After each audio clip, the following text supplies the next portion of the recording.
আসসালামু আলাইকুম ওয়া রাহমাতুল্লাহি ওয়া বারাকাতুহু। আমি আজকে আপনাদের একটি হাদিস শোনাবো।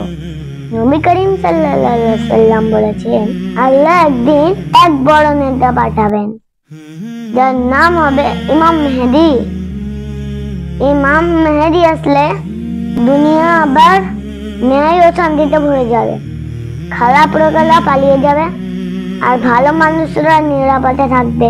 নবী করিম সাল্লাল্লাহু আলাইহি ওয়াসাল্লাম আরেক হাদিসে বলেছেন, ইমাম মেহেদী আমার পরিবার থেকে হবেন আর আল্লাহ তাদের মাধ্যমে দুনিয়ায় ন্যায় ফিরিয়ে দেবেন।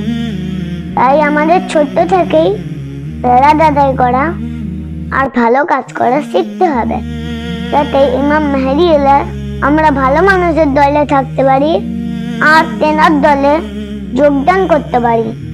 ইনশাআল্লাহ আপনারা সবাই দোয়া করবেন আর ভিডিওটি বেশি বেশি করে শেয়ার করে দেবেন যেন সবার কাছে পৌঁছে যায়। আমাদের চ্যানেলটিকে সাবস্ক্রাইব করে আমাদের পাশে থাকবেন। আসসালামু আলাইকুম ওয়া রাহমাতুল্লাহি ওয়া বারাকাতুহু।